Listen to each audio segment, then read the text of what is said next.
Iran का कट्टर दुश्मन रहा सऊदी अरब अब वहां दूतावास खोलने पहुंच गया। करीब 7 साल बाद सऊदी अरब से कोई प्रतिनिधि मंडल ईरान पहुंचा। सऊदी अरब का यह प्रतिनिधि मंडल ईरान के अधिकारियों के साथ बैठक करके इस बात का पता लगाएगा कि वहां दूतावास फिर से कैसे खोला जाए, क्योंकि 7 साल से दोनों देशों ने दुश्मनी की तलवारें खींच रखी थी। दोनों के बीच रिश्ते इतने तल्ख हो गए थे कि ईरान और सऊदी अरब एक दूसरे को फूटी आंख नहीं देखना चाहते थे। ये सारी लड़ाई शुरू हुई 2016 में, जब ईरान में प्रदर्शनकारियों ने सऊदी अरब की एम्बेसी पर हमला कर दिया था, क्योंकि सुन्नी मुस्लिमों के देश सऊदी अरब में एक शिया धर्मगुरु को फांसी दे दी गई थी। और इसी बात से शिया मुस्लिम देश ईरान के लोग भड़क गए और उन्होंने सऊदी अरब के दूतावास को निशाना बना लिया, जिसके बाद सऊदी अरब ने ईरान से अपने सारे संबंध तोड़ दिए थे।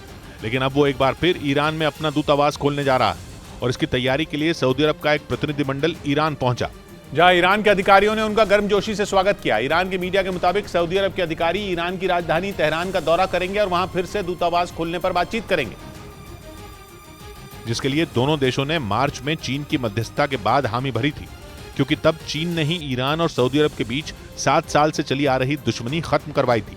दावा किया गया था कि चीन ने अपनी राजधानी बीजिंग में दोनों के बीच एक सीक्रेट बातचीत करवाई थी, जिसके बाद ईरान और सऊदी अरब ने एक दूसरे के यहां दूतावास खोलने का फैसला किया था और साथ ही व्यापार और सुरक्षा के मुद्दे पर साथ आने के लिए भी दोनों के बीच सहमति बनी थी।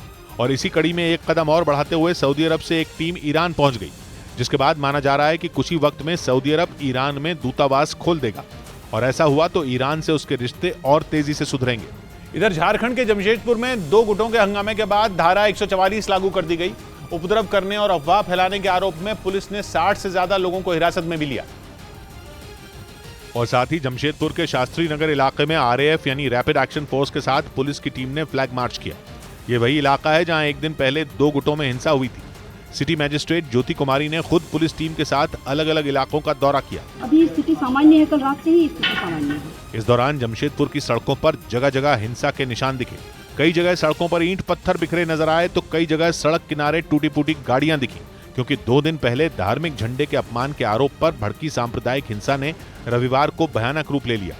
दोनों गुटों में जमकर पथराव हुआ, जिसके बाद एक गुट ने कुछ दुकानों में आग लगा दी, जिसके बाद प्रशासन एक्शन में आया और भीड़ को तितर-बितर करने के लिए आंसू गैस के गोले दागे और पूरे इलाके को छावनी में तब्दील कर दिया गया, ताकि दोबारा वहां हिंसा न भड़के।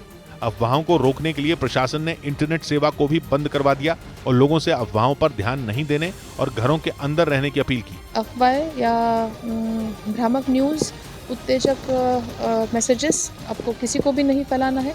31 मार्च को रामनवमी के मौके पर भी जमशेदपुर के इस इलाके में हिंसा हुई थी। तभी से दोनों गुटों में तनाव था। उधर फ्रांस में एल्प्स पर्वत श्रृंखला की सबसे ऊंची चोटी मोंट ब्लांक पर अचानक आए बर्फ के तूफान से लोगों के होश उड़ गए। वहां तूफान की चपेट में आने से 4 लोगों की मौत हो गई। वहां आए बर्फ के तूफान का वीडियो भी सामने आया, जिसमें बर्फ तेजी के साथ पहाड़ से नीचे की ओर आती दिखी, जो अपने रास्ते में आने वाली हर चीज को निगलती चली गई। फ्रांस में एल्प्स पर्वत श्रृंखला की सबसे ऊंची चोटी पर आए इस तूफान की चपेट में आने से 4 लोगों की मौत हो गई, जबकि 9 लोग घायल बताए गए।